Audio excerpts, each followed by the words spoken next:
Feminist Buzzkills, the show that is holding space for the leftovers in my fridge. They're taking up so much damn space, Moji. Oh my gosh, so much space. I'm Moji allllllll, and that was my special guest host, Alyssa Al-Dookhi, aka Dooks.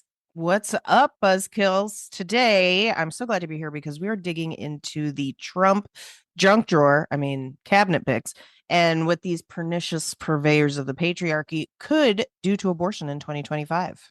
Woo, it's going to be a wild ride. And our guests today are RuPaul's Drag Race All-Star BenDeLaCreme and the Queen of all queens, Jinkx Monsoon. And they're here to talk about their Jinkx DeLa Holiday Show and being joyful dancers towards our collective liberation.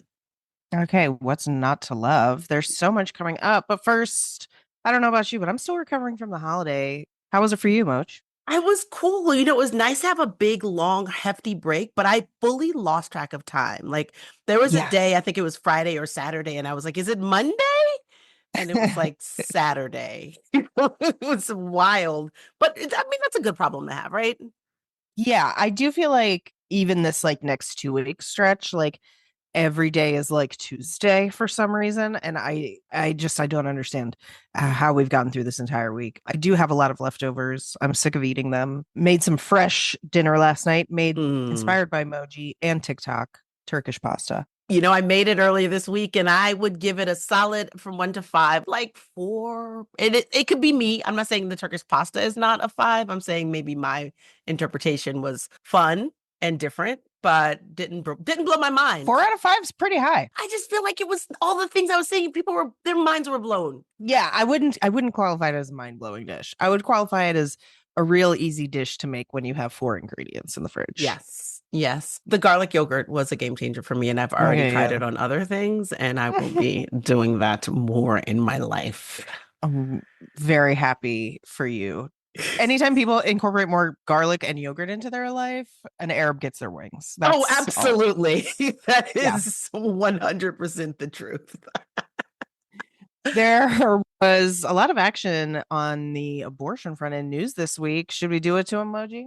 Yeah. Now it's time for a steaming dump of this week's abortion news. This November, Missourians voted to protect abortion, giving a major middle finger to the state's total abortion ban. So naturally, the state's anti-abortion attorney general, Andrew Bailey, stepped aside and said, well played. I feel like you're lying.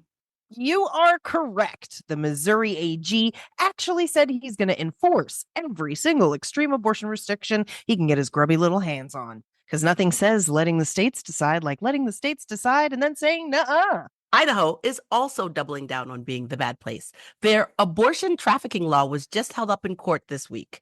The original law made it illegal to both tell minors about abortion and threaten jail time for helping them travel out of state to get an abortion without parental consent.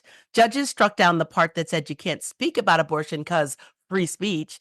But apparently, driving over a bridge for that abortion is a bridge too far. As we know, ProPublica has been doing incredible work exposing the preventable deaths from abortion bans. So those states that have those bans are doing some serious self-reflecting. I feel like you're lying again. That's right, Moji. I am. Instead of looking at the deadly impact of these laws and adjusting the law, several states have decided to just stop looking at that impact. Texas just announced that its maternal mortality committee will not review any maternal deaths in the last 2 years after Roe fell. Ooh, how convenient for them. Yeah, Texas style. Just ignore stuff you don't want to talk about and hope it goes away.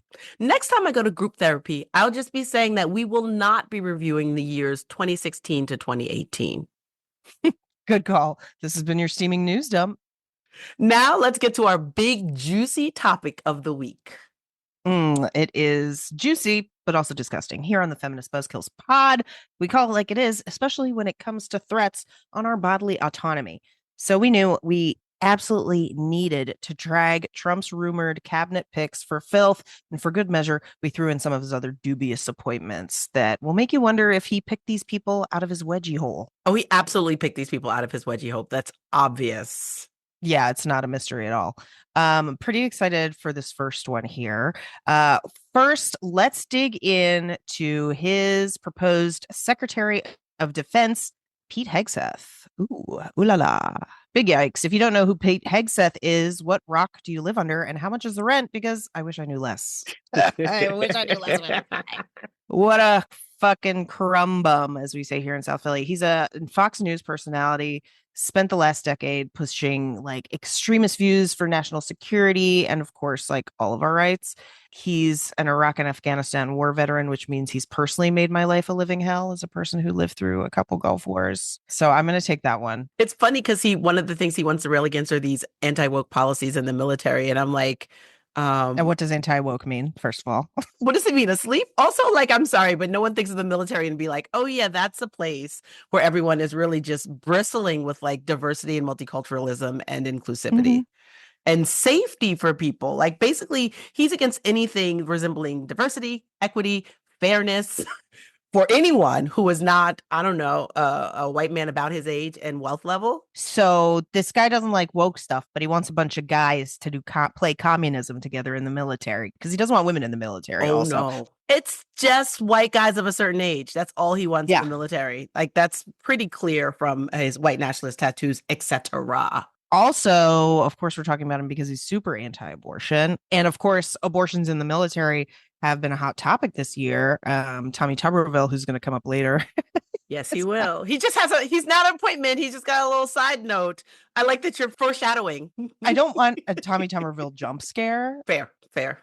With this position as Secretary of Defense, he would oversee policies for service members and their families, and he would just make everything worse. And remember, we had on the pod, like last year or the year before, Allison Gill, and she was talking about when she was in the military and she was assaulted. She was sexually assaulted and became pregnant and had the toughest time getting the abortion care she wanted. And this is when Roe was the law of the land, but service members are placed all over the country. And so they can't necessarily be a place where it's easiest to get to a clinic or the time off. And so he'll have so much power in keeping people, like, we're not even getting into just people who just find themselves consensually in a sexual relationship and unconsensually pregnant, but like people who are dealing with trauma being re-traumatized while serving their country.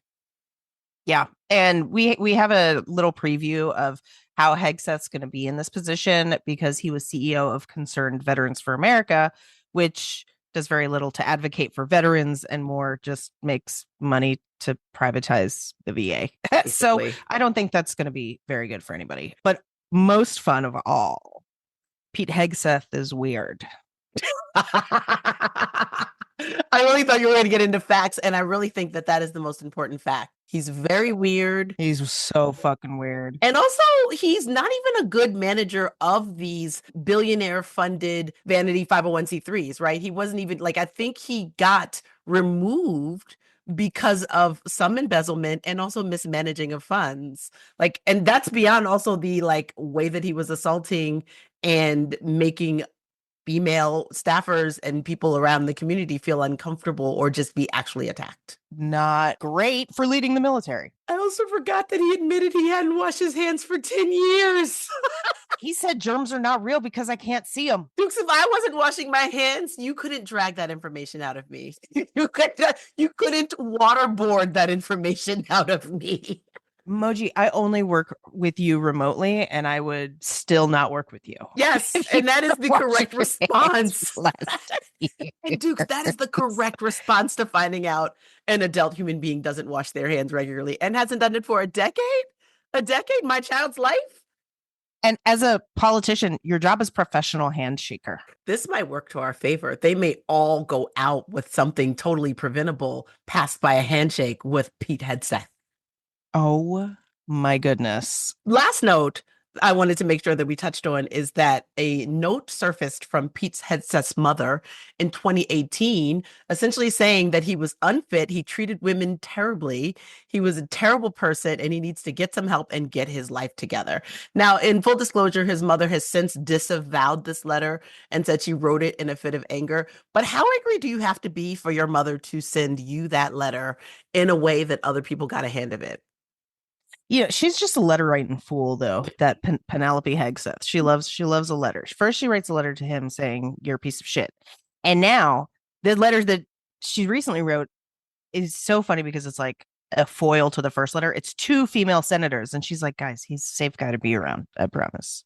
He's a safe guy to be around because those women are old. The only reason. They're just not his type. It's just. Oh my God. I mean, his type is young and vulnerable, obviously. I'm not saying underage, just young and vulnerable. Listen, we got plenty of guys on this list that's their type. Next up, little Marco Rubio. You know him, you probably don't love him. US Florida senator, consistently pro-life. And really, in a nutshell, the main concern from the abortion standpoint is that he's going to use the State Department to promote American anti-abortion policies around the world. There's been some great news lately out of Zimbabwe and Norway, and France recently protected abortion up to the 12th week of pregnancy. And a lot of that is because they are watching pro-abortion movements in the US. And Marco Rubio now is a direct threat to exactly this. And fortunately, in a lot of those places you've mentioned, like France and Norway will be fine, but the places that his policies that he will most likely try to enact are not going to be fine, right? Like Zimbabwe may not be fine, and then there are other countries that have that their maternal health or reproductive health policies are funded in some ways, in part by American dollars.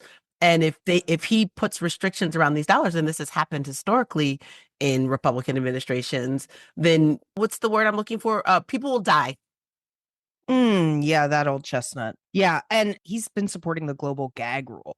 So that means no funding, and this is to what you're talking about, like no funding will go to organizations that even mention abortions worldwide. Like any NGO that helps with reproductive access, that means abortion. I don't know how many times we have to tell you that, but that means no money for them.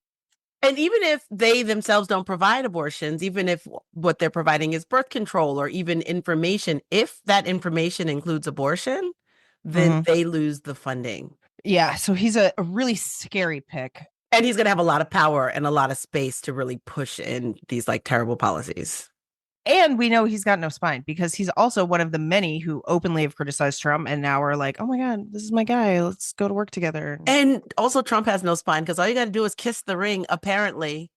If you talk filth about me and then I had some position of power, it would take a little bit more than I was just joking for us to get back into good graces. They're ruining the enemies to lovers timeline trope for all of us. Exactly. Yeah. What about Pam Bondi? Or as you say it, Bondi. Bondi, like the beach in Australia. So I have one great thing about Pam Bondi. Are you ready? Yes, I'm waiting. She's not Matt Gaetz. That's one great thing about Pam Bondi. Let's move on to the crap. Applause, okay. I have another. She also has no white nationalist tattoos that we have seen yet. Okay, great. Okay, perfect. Love that for her. She's a Tea Party darling, and her record is a greatest hits album of corruption, extremism, and undermining civil rights. She has accepted a $25,000 donation from the Trump Foundation while her office was trying to decide whether they were going to investigate Trump University for fraud. Anybody want to guess if Moji? She didn't pursue it. Oh, wow. That's so crazy what $25,000 in your pocket can do. I was really like thinking it through and I was like, I bet you she just took the money and sat down. I'm going to say, yeah, especially now that she's on his team. I mean, she's just been so loyal to him no matter what through all of this stuff, and probably because of that money and other money that we didn't know about. She was like a number one election denier, which is going to be crazy if she has to prosecute January 6th people. Feel like that's not going to go good. We know that's not going to go good. Yeah. $25,000. That's only one Birkin bag. She could go on Big Brother and make more money than that. Do you know what I'm saying? She could go on Survivor. What I'm saying is that there's more money. There's more money. We don't know about it, but there's more money. That's what I'm saying. Allegedly. Way more money. Allegedly. There's probably more money because I haven't seen her on Big Brother yet. Well, what are we worried about in her besides like not prosecuting January 6th, et cetera? Like, what is she going to do that we should be really, really, really worried about besides taking $25,000, which is, again, just one Birkin bag? She also led a failed effort to overturn the Affordable Care Act, which obviously has repercussions for abortion, stripped healthcare from millions of people, and crusades against everything we love, marriage equality, saying it was a national security issue. How? I don't know if she knows where gays come from. Does she think you get gay married and then They come from Qatar, obviously. I'm a gay from that place, but that's See? not. Are you married? You're right. I'm not. There we go. I'm not. Yeah, You're absolutely right. Okay. Okay. Well, I get it. And here I am. Also, she could dismantle the FACE Act, and I think that is really, really something that we should be worried about. The FACE Act is the Freedom of Access to Clinic. Freedom of access to clinic entrances. And so this is basically what is used as the primary deterrent for people who go to abortion clinics and harass patients. And so it is not used as much as I would like it to be used. The Biden administration was really using it the way it needed to be used in this administration. But if it's dismantled, then that's, again, our primary deterrent from keeping people from doing clinic invasions, truly, truly harassing patients. And that could really just be a shot in the arm for people like Operation Rescue who think their job is to get in your fucking face with their feelings. Yeah. And she's not just harassing the real clinics. She's also bolstering the fake clinics. She's got big ties with fake clinics, and she could partner up with them to increase the surveillance that they're already doing on patients, collecting data, sharing it with law enforcement. This is Big Bondi. Forget Big Brother. Bondi. Okay. Well, I also want to talk a little bit about Doug Collins, who is proposed for the Secretary of Veteran Affairs. And he is a Baptist minister, former Navy chaplain, and he's a current Air Force chaplain. So he is a veteran guy, right? And a lawyer. And he's also a bigot. He's regularly, as a congressman, argued against LGBTQ rights. He fought against a bill to add sexual orientation and gender identity to equal rights protections, saying it would destroy female sports, endanger vulnerable women, and promote sterilization of children in a misguided bid to privilege the right of few. I don't understand what that means. Those are words that don't really fall on me and then like resound. You know what I mean? I bet you $100 he's never watched a WNBA game. Never. He doesn't give a shit about women's sports. Not a one. Not a one. He probably is like, what are you talking about? The women's soccer team is actually better than the men's team and wins more awards. I've never heard of it. Yeah, he's like Mia Hamm, or who's the latest soccer player? I also don't watch women's soccer, but I also don't watch men's soccer. So it was equal opportunity, non-sports girly. I also don't care who plays women's or men's soccer, but the Secretary of Veterans Affairs does. He's also said he would strongly support a constitutional amendment defining marriage between one man and one woman. So I don't know if that's flying in Utah, but we'll see. Yeah, I feel like the home team might actually not like that one also. And remember, I warned us about a Tommy Tuberville jump scare. Oh, I remember. He recently met with Tommy Tuberville because he needed that guy's advice. He did so to discuss his priorities for the VA, including access to timely and quality care, reducing veteran suicide, and removing DEI and anti-life policies from the agency. You are the military. Anti-life policies are central.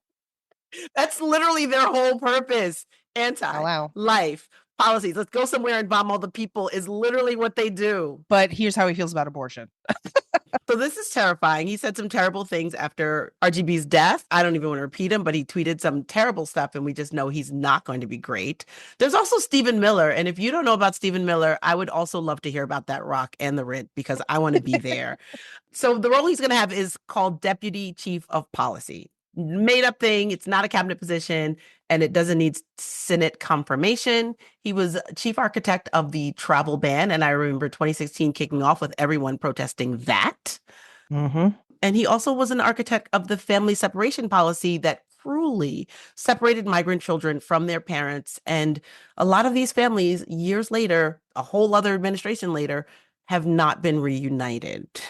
Yeah. I mean, he will do anything to make it seem like immigrants don't even exist, really. I mean, he's suppressing studies that show that immigrants have a net positive effect on the country's revenues. Because immigrants have a net positive effect on the country's revenues. He doesn't want you to know that. As immigrants and children of immigrants, we can say that. Yes, we know this. We've lived this. That is our lived experience. Yeah. He also, and this is new to me, I didn't realize he'd coined the term alt-right. Well, that's how you know he's a winner. And he, in the time between these two administrations, has launched and run this organization, this legal organization called America First Legal.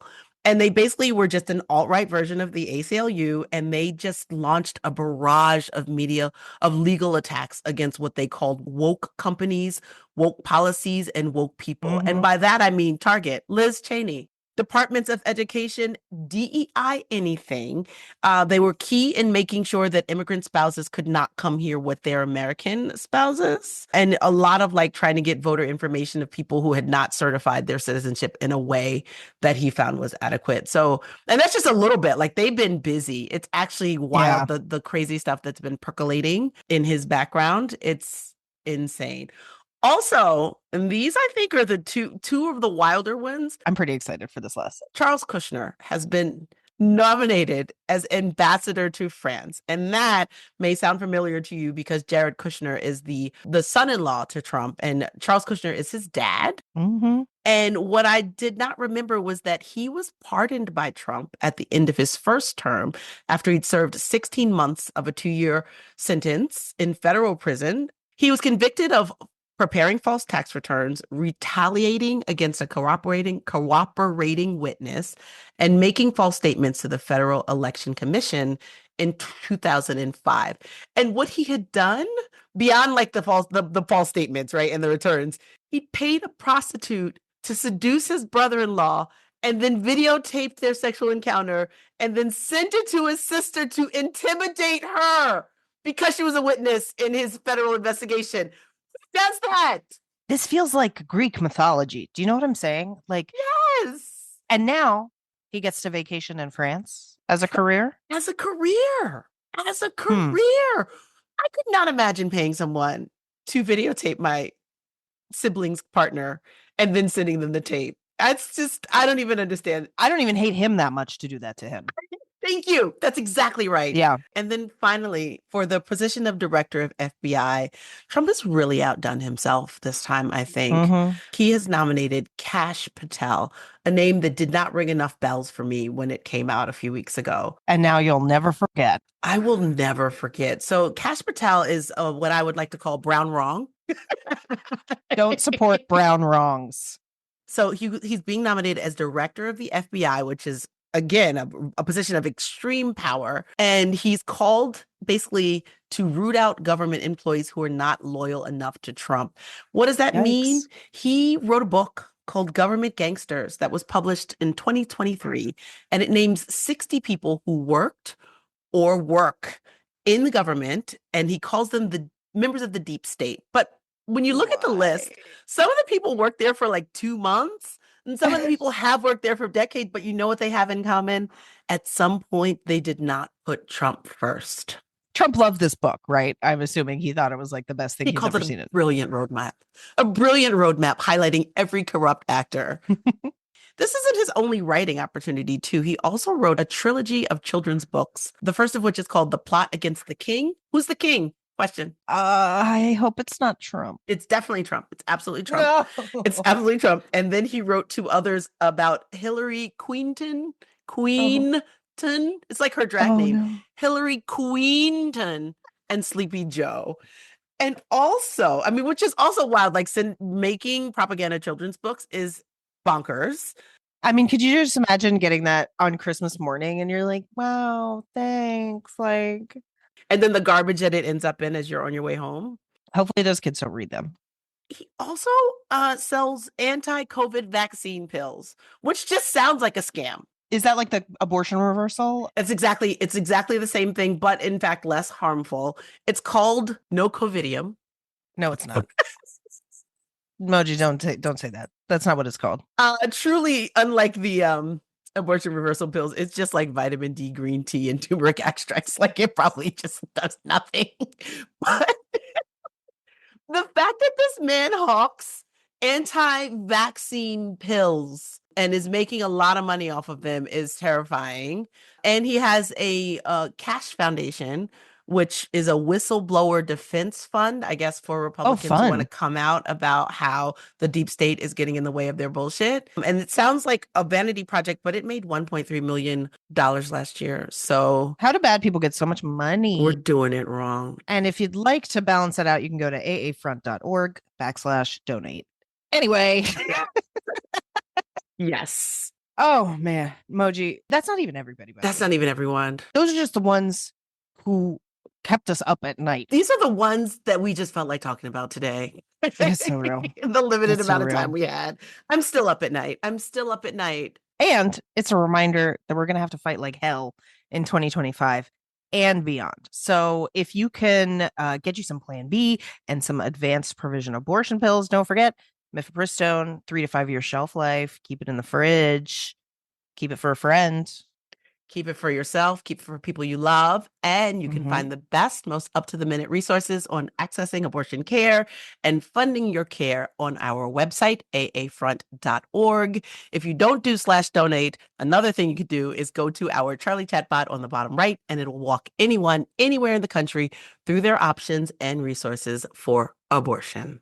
And, you know, this podcast would not be possible without the generosity of our fake sponsors. Moji, tell them who's supporting us this week. This week's fake sponsor of the Feminist Buzzkills podcast is here just in time for the holidays. Tired of enduring the endless pro-abortion chatter and unwanted advice from blue-haired Jezebels freshly home from college during Christmas dinner? Wishing you could go back to the halcyon days when men were men and women would shut the hell up and serve unseasoned turkey? Well, say hello to your new secret weapon. Introducing Cranit, the cranberry sauce that instantly lobotomizes. Don't want to sever ties with your loved one just because they're filthy feminists? Sever the nerve connection in their frontal lobe instead. With Cranit's special blend of herbs and neurotoxins, take your family from belligerent to beatific. Cranit isn't just cranberry sauce, it's a conversation stopper. No more awkward family discussions about bodily autonomy or annoying debates about choice, just sweet, sweet silence. This holiday season, sever the neural pathways of the people who disagree with you with Cranit. Order before the holidays and get 10% off now with the code Shut the Hell Up. Cranit, because sometimes the best conversations are the ones that never happen. Oh, man. Wow. You know what? I'm a Black woman in America. None of my family says much I don't agree with. You know what I mean? We're all like, well, this place is crazy. Cranit. Maybe if I had some white relatives, that would be my, that's my tagline. That's a target audience. Maybe if I had some white relatives. The tag to the tagline. Yes. I love that. Let's get to our guests this week. Oh, absolutely. We are so happy to have two RuPaul's Drag Race icons, founders of Drag PAC and queens of Christmas. Please welcome BenDeLaCreme and Jinkx Monsoon. Hi, Jinkx. Hi, DeLa. Thank you for joining us. Hi, thank you. Thanks for having us. Thanks for having us. Yeah, welcome to the show. So, you two have been doing this show for 7 years. Congratulations. When you imagined what this show would be, how did you decide on doing a holiday extravaganza? Like, were there other ideas you seriously considered? And if so, can you tell us about one or two of them? Well, some of our earliest performances together were holiday performances, but we actually met for the first time at one of Jinkx's shows that she was doing locally in Seattle that I went to go see and was just blown away by her and her music partner, Major Scales. At the time, I was producing a holiday show in Seattle that I did for many years, and I was so enamored with Jinkx and Major that I cast them both in that. And so we had done some holiday work, and then they also had their own holiday program that they toured with. And when it was time to move on from that project, Everything coalesced. yeah, So you guys are all holiday. drag and holidays go hand in hand, I think. Yeah. Absolutely. There's certain points in the year where, as a drag queen, if you don't have work, you better create your own work. And that's Pride, the winter holiday season, Halloween. Halloween. Point is, we had a winter holiday season fully open 1 year. And this was like blasphemy to both of us, having, you know, for many years created our own holiday shows. So one of DeLa's co-producers, Gus Lanza, who plays Hunky the Elf in our show, actually said, you two should just do what you do when you're hosting other shows and just sit there and shoot the shit drinking martinis, and it can just be loose and kind of like free form. And what happened instead, even though it's evolved to a 2-act musical nowadays, in its earliest form, DeLa and I were like, let's just write a whole show together and have it look like a variety show, but be kind of a play disguised as a variety show. And that has grown a lot to now we don't disguise it anymore. So it sounds like you started working together and then eventually you became BFFs. Like, you're kind of like the Moji and Dooks of drag, Exactly. People call us the Jinkx and DeLa podcasting, but so what's it like working with your BFF? Our relationship developed in a very specific way because, as we said, we met each other through mutual admiration of our work. Started working together, and the friendship followed. When working with another artist is a very intimate relationship, and it requires a lot of vulnerability and a lot of trust. And at this point, we've been doing this in a very intense way for a lot of years, and it's hard. It's a hard, creating is hard. Working in the public eye is hard. There's lots of challenges that are unique to what we do and how we move through the world as humans and artists. But the fact that I think we face those head on and we have the hard conversations when things feel hard, we choose every day to, figure out how to move through the hard stuff. And on the other side of that, we come through much stronger. And over many years, it's become so solid because we've been through so much and we've fought through the hard parts. Thank God we don't also have sex, because that was for it's the final frontier in our relationship, basically. We've been talking this year specifically about how our work, and just like DeLa said, our choice to continue to grow our friendship and put in the care and effort that it takes to have as intense a friendship as we do. We've really just kind of leaned into it being a marriage this year, because there's no better way to describe it. It's a platonic, artistic marriage, and the holiday show is our baby. Drag's obviously all about self-expression and unapologetically owning your body. We love that shit here, obviously. Yes. How does that come together for both of you? Like, not just on stage, but also in life? Well, I think I've taken a completely different interest in abortion rights since I've begun my medical transition, because I just see how easily the government can come up with these ideas that they should govern parts of us that they have no business talking about, As non-doctors and based on nothing.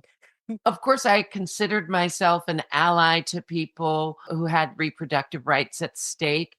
But the idea of owning your own body and what happens to it and being the sole decider of the things that happen to it, that's really hitting me hard as we're seeing further attempts to restrict our rights and freedoms as citizens. It's a lot, but we do it in spite of all of that. We have to fight it with just showing the truth, which is, I've been describing it as, we're these two silly, goofy drag queens who put on a holiday show together. Imagine hating us and we're just like singing about eggnog and hot cocoa, we're kind of huge dorks. And even though we express a lot through our comedy and our music, and the topics are heavy and about current issues, we do it in the stupidest, goofiest way. And I just think that's the best way to fight them right now, is just be like, I'm so full of anger, and yet I feel the best way to fight right now is with my soft side, with my kindness, and to just show what a person like me actually is and what we actually create and put into the world and what is actually important to us. So imagine hating us and we're just like, she's dressed as a marshmallow and I'm pelting a nutcracker with marshmallows I'm pulling off of her. Like, imagine hating that. I don't know those people. We also at Abortion AF, like most of our staff are comedians, and we really do try to lead with like joy and humor and irreverence when talking specifically about abortion, but all of the things that our bodily autonomy is a part of, right? Like it's not just abortion, it's all of the things. And you've both been big on using your platforms politically, especially with being founding members of Drag PAC. How do you see drag performers stepping into the fight for things like abortion rights and LGBTQ plus protections? I'm certainly hoping that as, everything continues to mount and become more immediate to more people really realizing the importance of how close all of the threats to all of our various rights are. I'm hoping that people see in new ways that the strength of a lot of what our show and what we do is about queer joy and how we as queer people really need to be banding together in order to move forward. We can't do it as individuals. We can't do it when we're separated and we're only interacting through social media arguments and comments or whatever, you know what I mean? And that's true of all marginalized communities, and I'm hoping that that continues to be seen. Of course, there are issues of, gender and sexuality and how various bodies are policed in these ways and all of that. But there's also just ways about like how our government works. It's like the way that Roe was overturned because we didn't look at how it was pushed through all the smaller court systems before it got to the top. And we saw exactly the same thing with all the anti-LGBTQ plus legislature and bills that were being pushed through. They just flood the lower systems and they just need one thing to make it to the top. But it's like, if we don't see that they're using the same systems against every single one of us, and if we don't stop to disrupt those systems, I mean, even if there are people who have trouble seeing the overlap and the importance of communities fighting for each other, I'm hoping that it stops feeling scary to queer performers, to drag artists, to kind of step in and use your voice. I think a lot of people feel that, oh, I don't know enough. I may be not educated enough. I'm not whatever. Look at who you're talking to, because the other side is definitely not educated enough. So like we can speak our minds. We have strong instincts. We've been through it, and we know how to identify things that are going wrong in the world and to put our power and our hearts into righting them. Yeah, it's about taking what you have and using it for good. And I think that's exactly what you're doing. And your holiday tour is a big part of that. It's a mix of joy and camp and a little rebellion, using the high camp holidays to spread a little message. So how is this year's show different than previous shows for the fans who don't miss it? Because it's been 7 years. It's been 7 years. One of the beautiful things about writing a brand new show every year is that we get to talk about the current issues, and we get to decide each year, what does our community want to talk about? What are they going to need at this point in the year? And, we had our first preview on November 6th. How'd that go? How were the vibes? The vibes were kind of amazing. I mean, we didn't know. We knew that people were either going to need some respite or we'll be ready to celebrate. We knew we were walking into one of two things, but there was such a feeling that we were all in this space together. There was such a feeling of unity. It was palpable. It was definitely like electric. And I think what's different about our show this year, if you've seen it past years, this year we make a joke about it, but we are not afraid of leaning into the narrative this year. Like, we really wrote a 2-act musical, but it still possesses all the things you love from a drag queen holiday variety show. We've got great dance numbers, we've got some pop parody hits, and we've got some kooky out of left field parodies that I'm having a blast performing.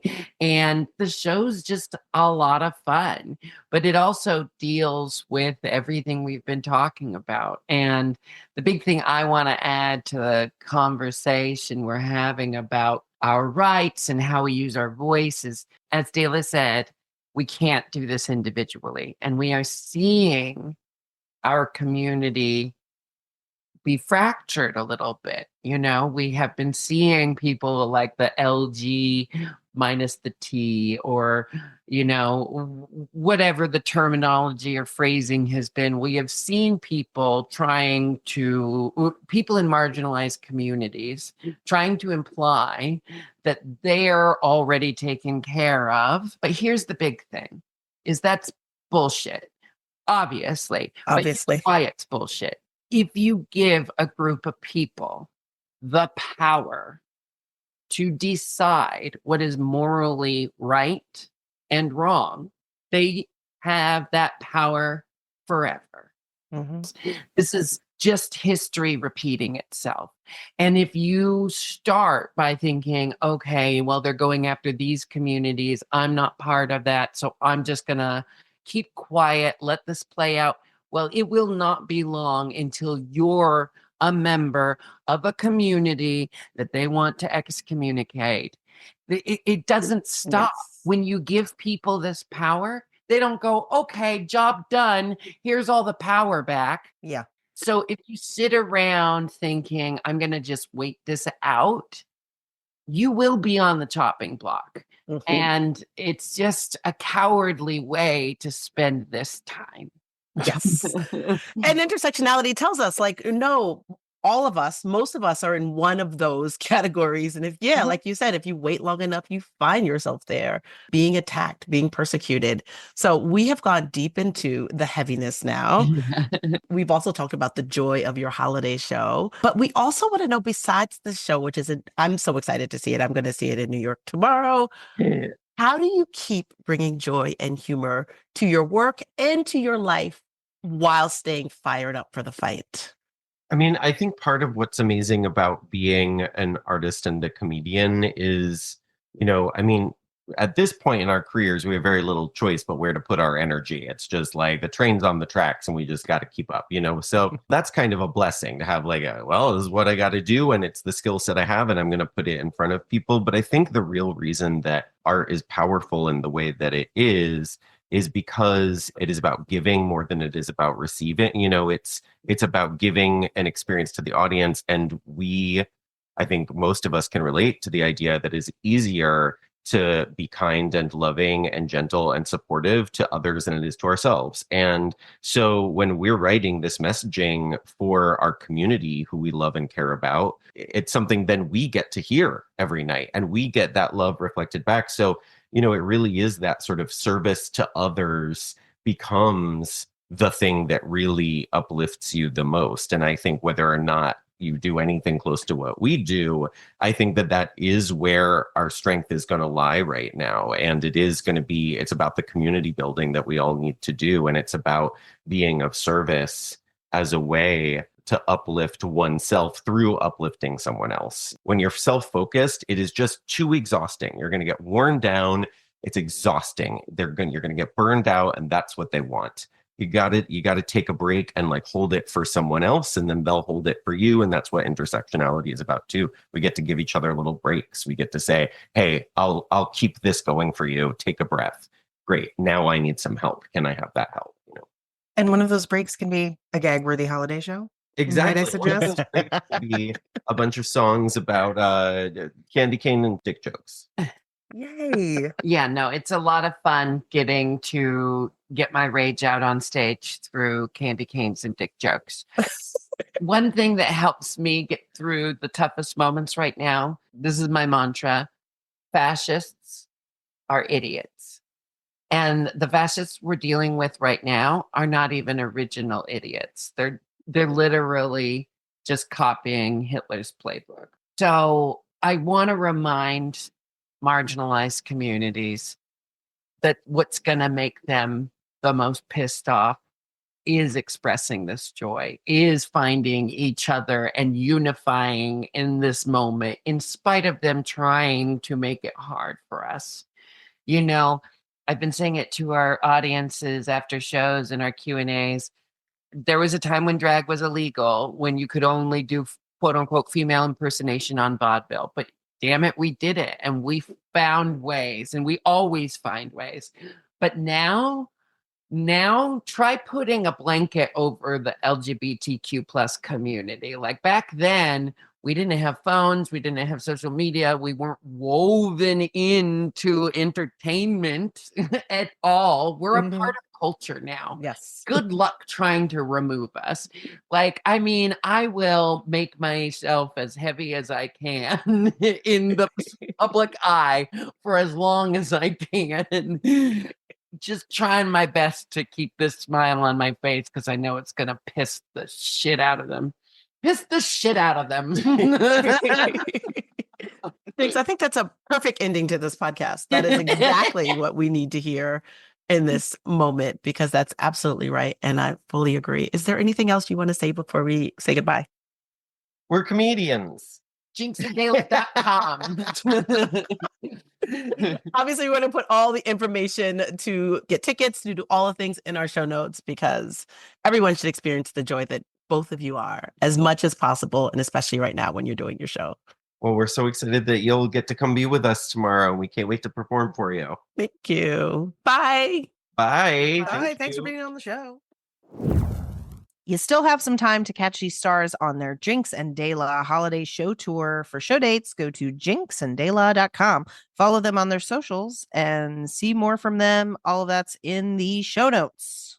Dooks, that's our show. Everyone, thanks for listening. What a good time. Oh my gosh. The best time.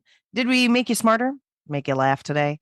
Show us some love by liking, subscribing, and giving us a 5-star rating. Plus, stay connected with us on social media at Abortion Front across all platforms. With your help, we can get more people to learn about this assault on abortion access.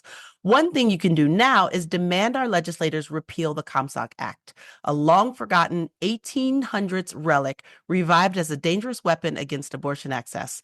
Initially created by Anthony Comstock to suppress what he deemed obscene materials, this act is now being used to halt the distribution of birth control and abortion information. We must act now. Visit aafront.org/Comstock Act and sign our petition today. Looking for where you might fit in to do some abortion activism? We've got a 5-part activist training series, Operation Save Abortion, at OperationSaveAbortion.com. And while you're there, visit our super cool activist calendar, which is full of local and national actions and educational opportunities for you. This week's featured action is a Home Here post-abortion community circles hosted by Chicago Abortion Fund. This virtual event is on December 10th from 7:30 to 8:45 p.m. CST and open to folks who've had abortions. This month's topic is talking about your abortion with your family. How do you navigate holding conversations when difficult topics come up? Together, the group can share tips, tricks, and vent about past experiences. Link is in show notes and the activist calendar.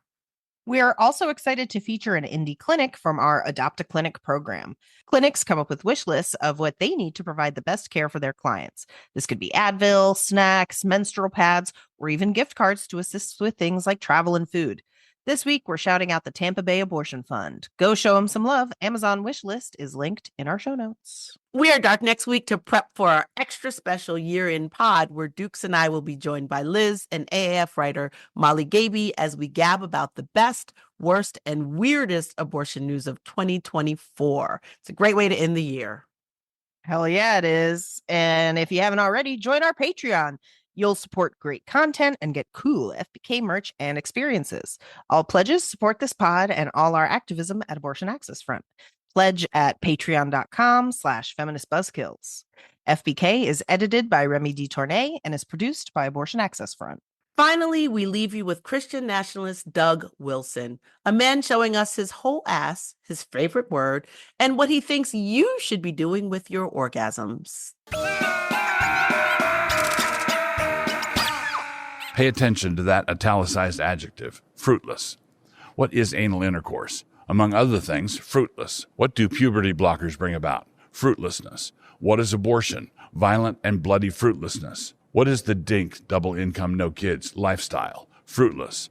America has enslaved herself to the terrible bondage of orgasms without consequences. Under the weight of this severe judgment, we have demanded as our constitutional prerogative the right to become as fruitless as a dried-out stick. It is our constitutional right, or so we have argued, to be struck in the forehead with the hammer of God. Feminist Buzzkills, the podcast from Abortion Access Front. New episodes drop Friday. When BS is poppin', we pop off.